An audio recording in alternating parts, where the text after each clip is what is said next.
for me is it's as much a journey of self-understanding as it is about leading others. I just believe the more that you understand yourself, the easier it is for you to help others in their journey, right? Because we're all on a journey of some sort.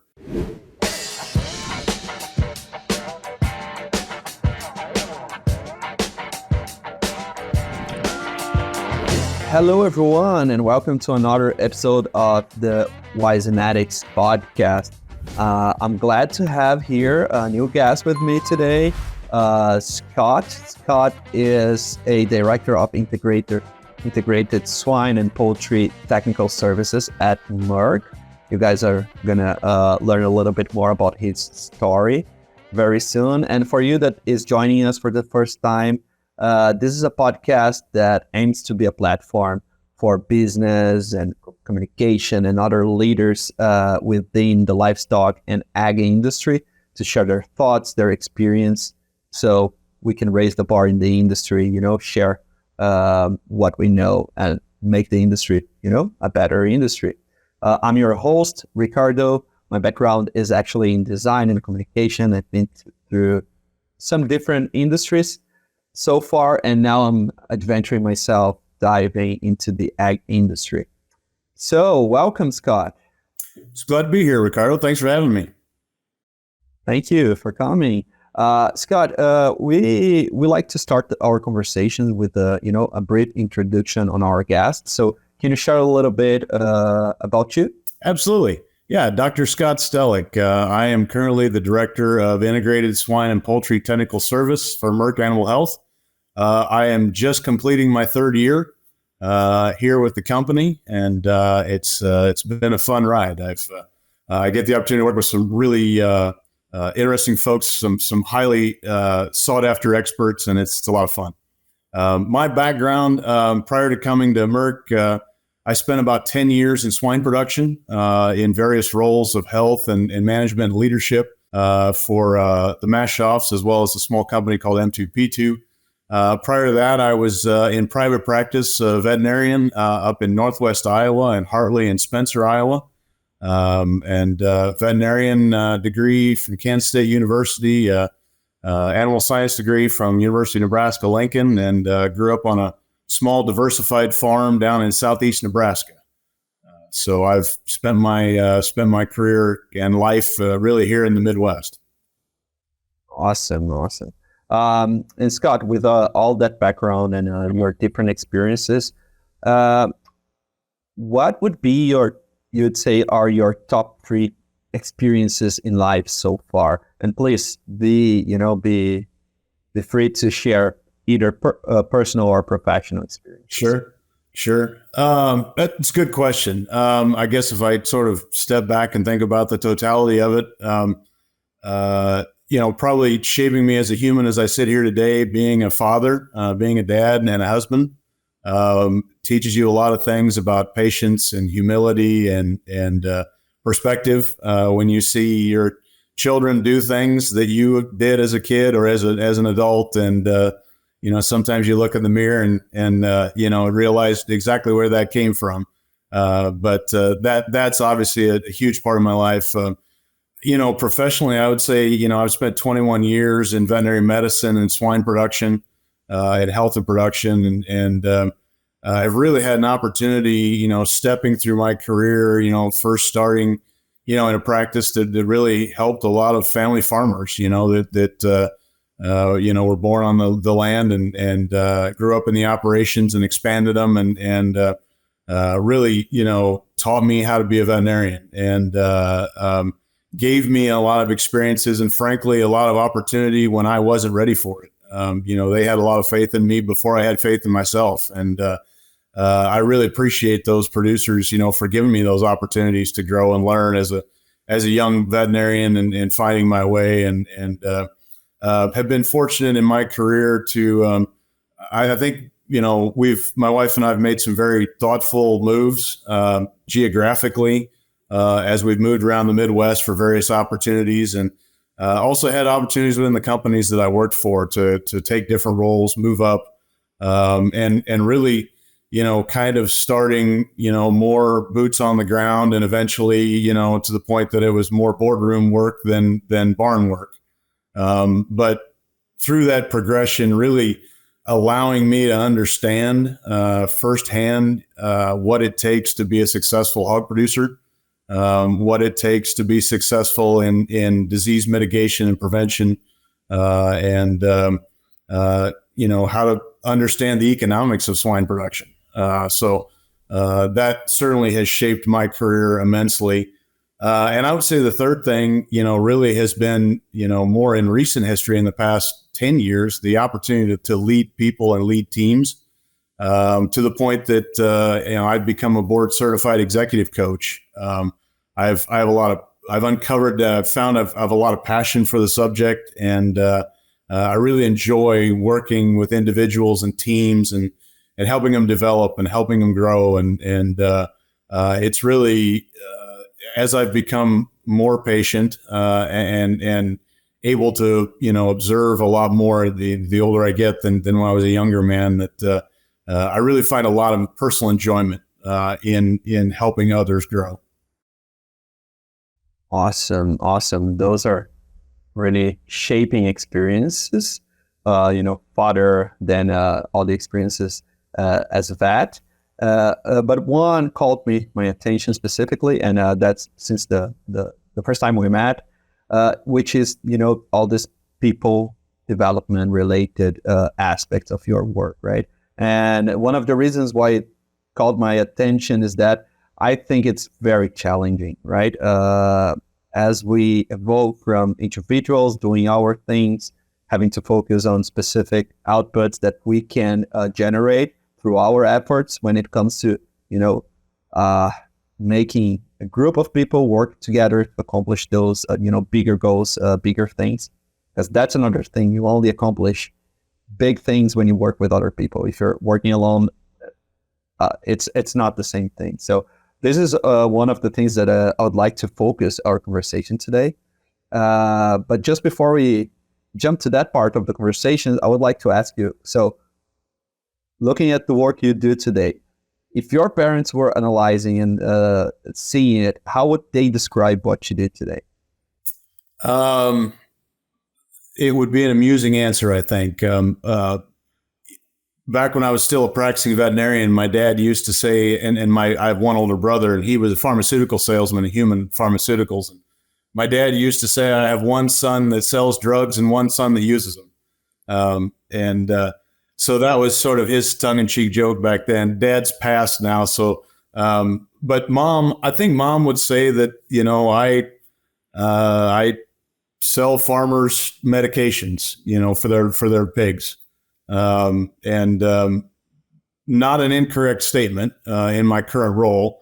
That's what the team does. That's, we work with producers, and try to help them understand where our products can be a benefit to them. Right.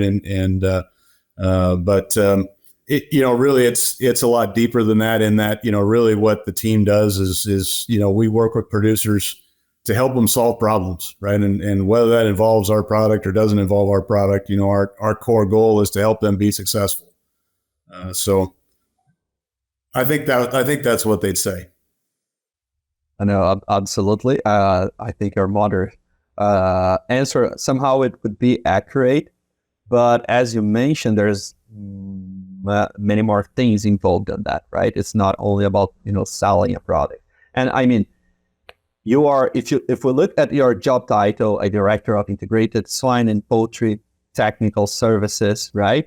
But at the end, and your background is in animal science, veterinarian. But at the end, most of your work is about people, not animals, right? Can you share a little bit of your journey so far and what led you to become to go through this path and become a certified coach? Yeah, sure. From the time I was a very little kid, probably a story not unlike a lot of other veterinarians you'll talk to. I always wanted to be a veterinarian, right? I loved animals. I loved being on the farm, and was good at science, was good at math, and it just became a natural progression. And then you actually, go through school and you become a veterinarian, and you're out, and you start to really enjoy the ability to help, right? And beyond helping the animal, right? It's about how do you help the person? How do you help the family? How do you help the farm, the producer, the production system, whatever it might be? And that's very, very rewarding. And I found, in my career as I progressed, that I sort of reached a stage where I didn't feel I was challenging myself to the degree that I should. And I couldn't quantify it. I really couldn't put my finger on what that meant. So I made a change and went into production. As I, spent time in swine production and had the opportunity to start leading teams, that really was the first time that I understood that was the itch I was trying to scratch. That was the piece that was missing for me was this opportunity to lead teams. I've probably made every mistake you can possibly make trying to lead other people. I'm still making them today.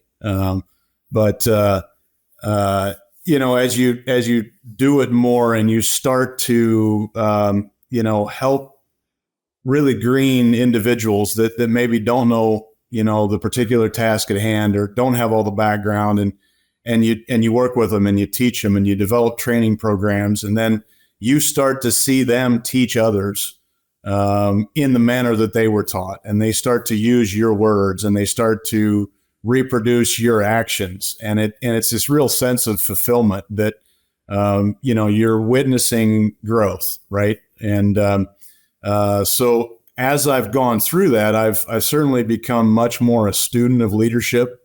I enjoy reading. That's kind of my airport. As I, travel in planes and spend time in airports, it's generally clunky to get a laptop out and try to do any work. So that's where I do a lot of reading. But I enjoy it. And it's really, for me, it's as much a journey of self-understanding as it is about leading others. I just believe the more that you understand yourself, the easier it is for you to help others, in their journey, right? Because we're all on a journey of some sort. And so through that, about a year and a half ago, really, I guess about 2 years ago, there was a conversation going on internally here, and we were talking about executive coaching, and somebody said, who would want to do that? I kind of just at that moment, I'm like, well, I think I would, right? And I've been fortunate that I've had a previous mentor who became an executive coach, and he, really has been a great resource for me and helped me throughout my career. And so I really sort of, in a pay it forward sort of an idea was, how do I continue to improve my skills? So I went through, went through training to become certified, and took the exam to become board certified. Again, it's a journey. It's another step along the way. It's, just like veterinary medicine, it's practice, right? We're always practicing. We're never perfected. You're always trying to improve your craft. So that's really been, my journey that led me, to take those steps. Beautiful. No, that's great. And you've been doing this now for a while, I guess. And you mentioned that, you faced different challenges when and probably did some bad choices when you first started trying to lead teams. But, through this time, you've been through helping people to develop themselves, develop their leadership capacities. You probably started to see some patterns, I imagine. I'm not sure, but, in the mistakes they were doing, or I don't know, the approach that they choose, the path that they choose to follow. What, in your experience, what would be the most common challenges that you see individuals facing when they're trying to, develop their personal or their professional lives? Yep. I would really say probably, three things if I was going to boil it all down. And I think first is really most people, myself included, until you're given the opportunity, you really don't understand why you behave how you behave. And so using behavioral assessments that are out there, and there's a whole myriad of them, right? Whether you use, Insights or DISC or Myers-Briggs, all the above, right? I mean, each one gives you, a little bit different picture of different angle of the same picture, right? But for most people, it really, first kind of starting to understand, we're 50% wiring and 50% environment, right? Genetics times environment is phenotype, right? As I sit here in the chair today as a scientist. So I do things that we all probably to some degree do things that we learned from our parents. And some of that's probably hardwiring, and some of that is probably learned behavior, right? But really starting to understand what drives you to do the things you do. Why do you behave the way you behave, right? And so that's probably point one. Point two being a sort of an offshoot of that, but really I would say is a lack of self-awareness. And that lack of self-awareness leads to blind spots. And so we all have them, right? It doesn't mean that there's anything broken. Everybody has blind spots. It's things that maybe we think we're better at than we really are. Or maybe we think that we really need to work on something when, the feedback that we get is that, hey, you're really talented at this, you're skilled at this, and we don't accept that, right? And so it's understanding those blind spots, because that's where, no different than driving a vehicle, that blind spot is where you can run into problems, right?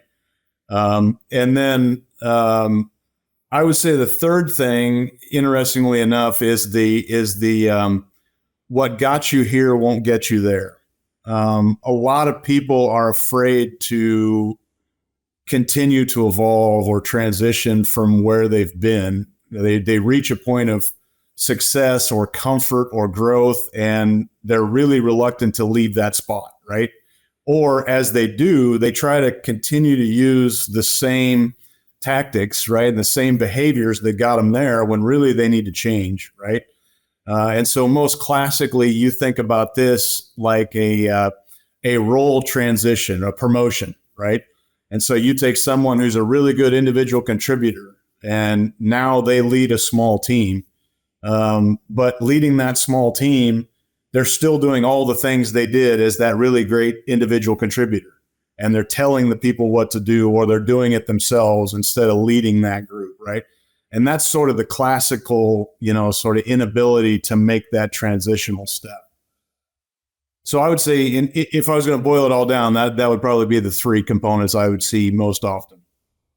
Yeah, I was in that position where I went from an individual to leading a small team, and it was kind of a disaster. Not a complete disaster. I think I learned a lot with it, but I think my profile also, I'm one of those persons, based on DISC and coaching, that's other tools that we use to understand, our profile. I'm a person that tends to avoid conflict, right? And that can be also an issue when you have to lead teams, and you need to be sometimes, a little bit stronger on your position, and charging people for results and this kind of things. And around this subject, and the second point you mentioned, self-awareness, knowing who you are, your limitations, your capacities. Do you have any tips for the audience on how can our listeners, our audience, start knowing themselves better, start improving their self-awareness? Tools, tips, anything? Absolutely. I think that we're pretty good at fooling ourselves at times. And I think that if we really just peel it back and look at ourselves in the mirror, be extremely honest, I think most of us understand our limitations. But for whatever reason, right, fear or pride or ego or whatever, we choose to either ignore them or just leave them on the shelf and not address them, right? So I think that's step one is, really being honest with yourself, right? And recognizing that it doesn't mean you're broken, right? We all have limitations, right? I learned in the Lominger leadership competency system, and there was 67 Lominger leadership competencies. Everybody has a top third, a middle third, and a bottom third. Right now, they'll shuffle around whose is whose, but everybody has a bottom third of things that they're just not that good at. I'm 5'9". You can tell me all day long to dunk a basketball. It is not going to happen. Right. So patience. As I sit here, I am far more patient than I've ever been in my life. And patience is still one of my worst competencies I have. I am an impatient person. And I learned that from my father, and I'm sure it's hardwired there as well. But it's understanding that, it's learning that. So I think one is being honest with yourself. Two, there's a lot of great tools out there in a 360 feedback sort of assessment. There's Genos, there's DISC, there's all kinds of them out there that are relatively affordable. And are easy to get done, where you ask, your boss, your direct reports, your peers, your customers, your family, and you ask them for, they go through a series of questions and they rate you on these questions. And from that, it helps you understand 360 degrees around you. How do people see you? Right. And that's where you help to learn blind spots.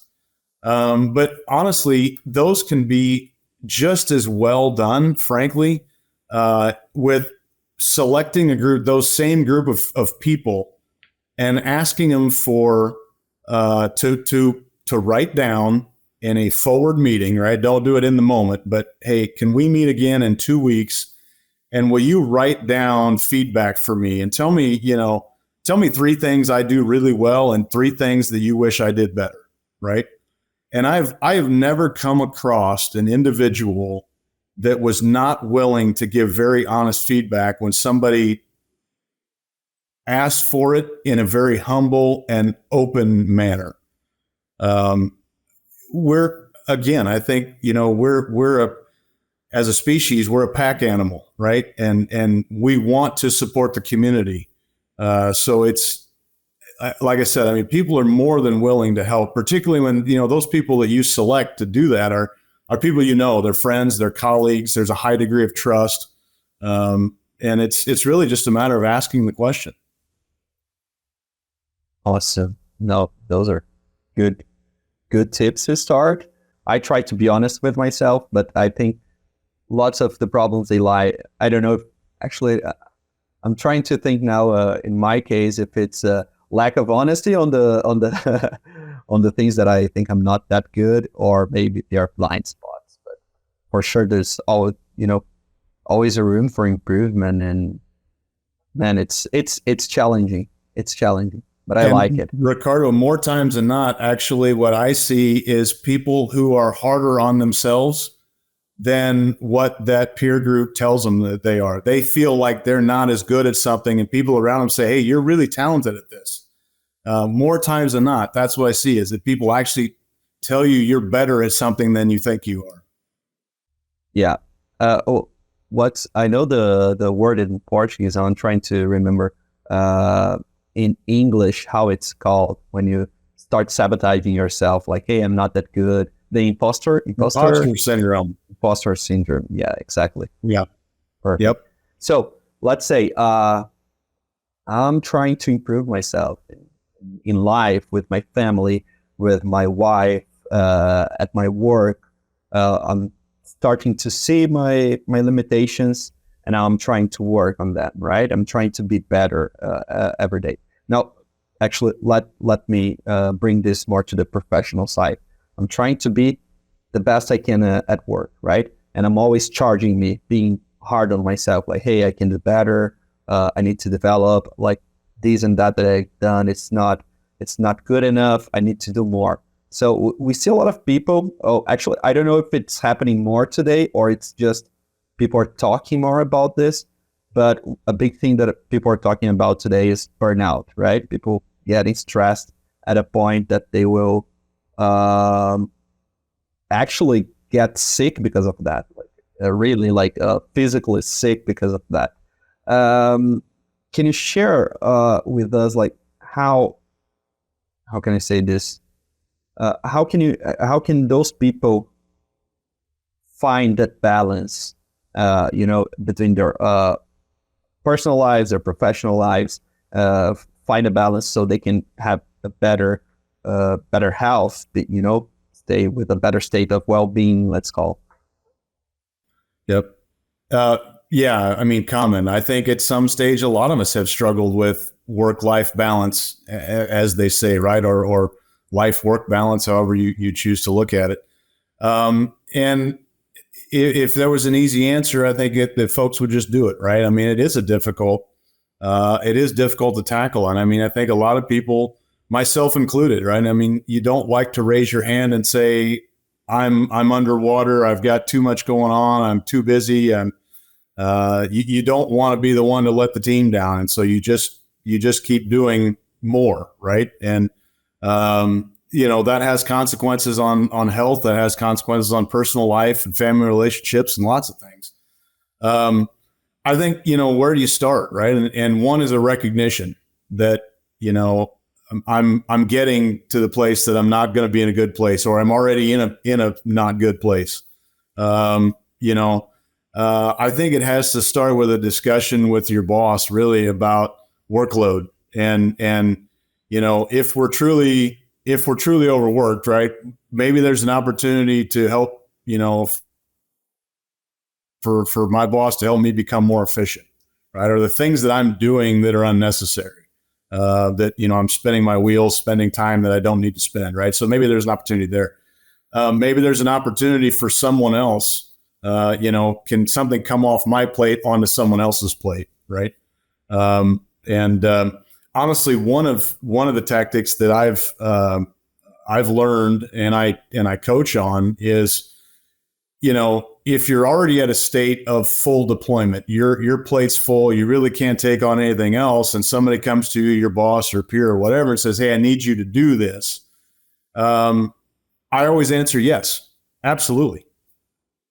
What would you like me to not do? Right? Because I can't just add it in. So if this is a new higher priority, then what's now the lowest priority that I can stop doing? Right? Because I'm out of time, right? And so it really brings those prioritization conversations to the forefront before you get into the burnout stage, right? And I see a lot of times, that folks say, "Yeah, I'll do it, I'll get it done," and they don't. And why don't they? Well, they're out of time. They're stretched too thin, right? And so rather than, somebody counting on you to do something that, you're not gonna be able to do it, or you're not gonna be able to do it well, right? Have the conversation up front before you start down that road.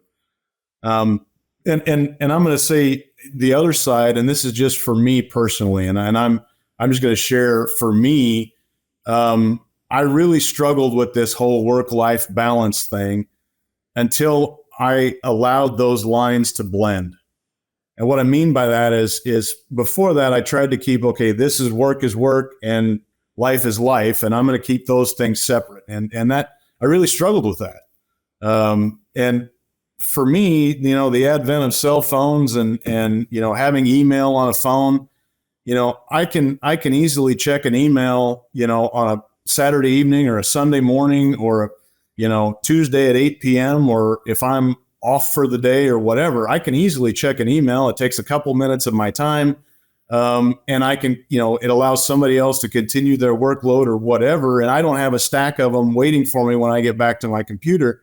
And that has been actually relaxing for me. That makes it easier for me to find a balance, right?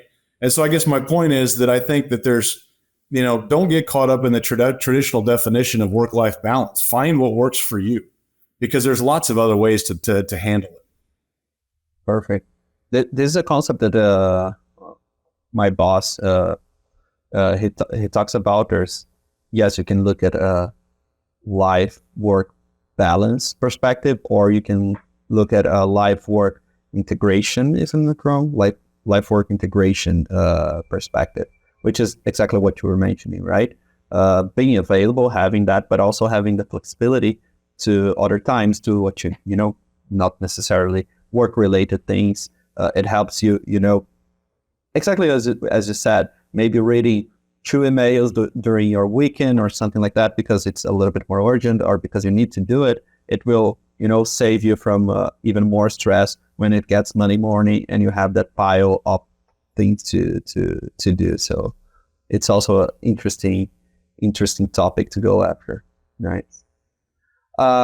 So I have another question. So we talked about identifying your limitations. Well, actually, self-awareness, understanding who you are. We talked about how to work for your development, still keeping your like your quality of life, your health.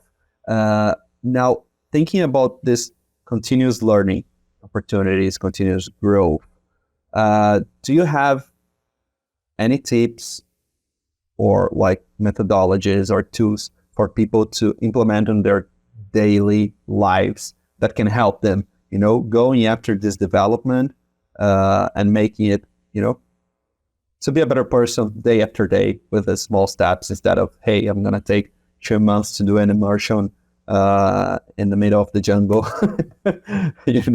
so or shoot, because I know I'm exaggerating here a little bit, but there's a lot of different tools. If you want to do meditation, for example, there are those places where you go for more than a month where you're not talking to anyone. But thinking about routine, everyone has a work, they have competences, things that they need to do. And at the same point, they either need or they want to, improve who they are. How they apply that in their daily routine. Yep. I think it's important, like any other goal, you have to start with what specifically is my goal and by what measurement, right? So I can say, I want to be a better person. That can mean 100 things to 100 people, right?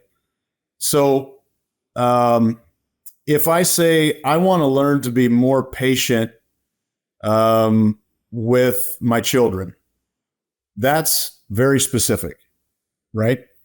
And so I think it's important that you start with what is a specific goal and then how are you going to measure it, right? I mean, hey, January 1st, I raise my hand and say, I want to lose 20 pounds, right? I'm one of those guys. And somewhere usually by, hopefully by February or March, I'm still on the journey, but there's highs and there's lows. But, how are you going to measure progress, right? And maybe that's something as simple as a scale, right? Or maybe it's seeking out someone who is in your corner, somebody who's rooting for you to succeed, right? And maybe you say, hey, once a month, I want to have a conversation with you, and I want you to give me direct feedback on how am I doing with this goal, right? What do you see my behaviors doing? Give me an example where I've done something that's new that worked, and maybe something where I missed an opportunity, right? But I think kind of having those thoughts of how am I gonna actually do this, right? What does it look like? Then I think it's important to write it down. Putting words on paper forces you to commit to them. When it's just an idea in your head, it's easy to let that idea go. When you write it down and put it on paper, you're committing to it, right? Then if you want to up the stakes, up the ante, inform people of what your commitment is, right? Hey, my goal is to be more patient in our meetings, our weekly meeting, right? And so these are the things I'm going to try to do. And when I'm not being patient, I would like you to call me on it, right? And so you can sort of up the ante and bring others into your journey to help you along the way, right? The last thing I would say, and I don't think it's just me, but one trick that I use for myself is that the brain is an amazing organ and it's very easy to fool.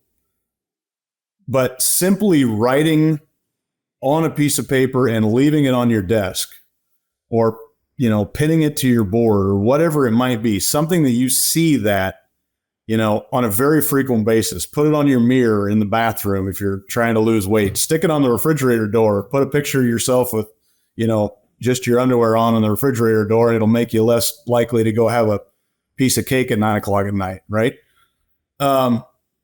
Put it somewhere where you see it, right? And it's a constant reminder, and it's that drawback to what did I commit to, right? And then it makes you consciously decide whether or not you're going to keep the commitment or whether you're going to go against it, right? And so just having that visual cue a lot of times is enough to really help you start making those steps. And the last thing I'll say is, don't pick, 10 things that I need to go work on. Pick one or two and make real substantial progress against those one or two, and then reevaluate. Are those still the one or two I want, or do I want to bring something else on the list and put this one away? Yeah, I think it's Warren Buffett who tells about that. Hey, put down your 25 goals, things you want to accomplish or do. Check who are organize them by order of priority, and then you risk all the, you save the first 5 and risk the other 20 because those are the ones that are important to you, right? So need to focus that. Don't want to become the superhero from one day to the other. Awesome. And just for us wrapping up now our conversation here, Scott, I believe there's a lot of people that are interested in their self-development or, developing themselves as leaders, or even becoming, a coach or a person that will help others to develop themselves. Do you have any piece of advice for those people on how they could start their journey? What are the first steps they could take to do it? You bet. I love the word journey because it is. It's absolutely a journey. The hardest step on any journey is the first one. So it's just getting started, right? Inertia is a real thing. Objects at rest tend to stay at rest. Objects in motion tend to stay in motion. If you start moving, you'll continue. So find those one or two things, right, that you want to work on, and start small, right? Don't pick what is going to be extremely hard to change, right? Pick something small. Get some wins, right? And just like we talked about, write them down, involve others in your journey, recruit people to support you. It's easy enough to find. They're everywhere if you just ask them. It needs to be a very intentional and conscious effort, right? Change doesn't happen by accident. Change happens through intention. And so you have a goal and you work towards that goal. And every day you take a step. And some days that step is backwards, right? But recognizing that and understanding it and learning from it propels you forward. Awesome. I like the first, put yourself in movement. It will keep going after you do it, and start small. When I wanted to learn how to play a guitar, everyone told me, hey, buy a guitar, a cheap one. There's no, you're learning. There's no reason for you to buy an expensive guitar, and start with nylon strings, not like metal, steel or metal ones. Yep. Well, I did exactly the opposite. I've never learned how to play the guitar, so I might buy a new one now with nylon strings, so my fingers can't accept that. Right. So yeah, those are good pieces of that advice. And then Scott, last advice that I want you to give to our audience. Actually, it's not an advice, but books, suggestions that you have. You bet. Incredible books you've read, useful, and that you love, that you would like to share with our audience. Yeah. There's a number. Again, I think, we all have our own journey, and we all have our own shortcomings and demons and things we work on. And for me, a very impactful book in my journey of self-awareness was a book called Triggers by Marshall Goldsmith. Much to your previous question about, how do you make daily steps? In that book, he talks about daily questions. And so you write a list of questions, 8, 10, 12, that you score yourself on every day. And you just do that over and over and over. And eventually you either say, okay, I'm going to do something about this, or I'm going to stop asking myself this question, right? Because I'm not making any progress. So I'm either going to start doing something to make progress, or I'm going to let it go. And I did that for about 6 months. And after that, all I had to do was carry the piece of paper in my backpack with my laptop. And I didn't have to do the questions anymore. But that piece of paper as a visual reminder was very impactful for me. The other thing from that book is there's a component in there where he talks about asking yourself, at this moment, am I willing to engage to lead to a positive outcome for the other person? And the important part is the positive outcome for me, because I'm action oriented. So it's really easy for me to engage. But sometimes it's easy for me to engage to tell somebody what they did wrong or what they should have done differently or whatever, right? But especially when I deal with my children. But the whole, am I willing to engage to be a positive outcome for them? When, you think about a kid who's, making a mess all over the house at 9:00 at night, and for them to have a positive outcome, it's better for me to just not engage at that point, because it's not going to be positive for them, right? And so it's my problem. I need to deal with that. So that was very, very impactful for me in my journey, in my development.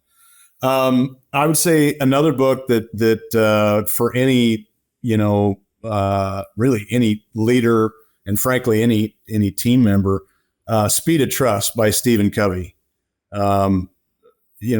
All of relationship is built on trust.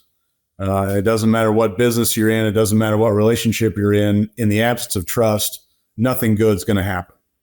And so, really, again, very intentionally and cognitively, how do I think about building trust? What are things that I can do, to proactively work on putting deposits in that trust bank account? And so I think it's a great book. And the last one for me is General Colin Powell. His book, It Worked for Me. I think he is such a stellar example of selfless leadership in his career, and he's very eloquently speaks and writes about it. And I think he's got a list of 13 behaviors in that book. It's a fabulous book. Awesome. Scott, that was what we had for today. I would not say I like the books, because I didn't read any of those yet, but I like the suggestions. It got me interested. So Scott, my final question is, where can our listeners and followers find you online? Yeah, absolutely. You can find me on LinkedIn, Scott Stellick. You can also send me an email, scott.stellick@merck.com. I'm happy to connect with you. And I appreciate the opportunity to be on. We appreciate the opportunity on having you. So to everyone that was listening to us until now, we appreciate your company. And we see you on our next episode. Bye-bye. Have a good one.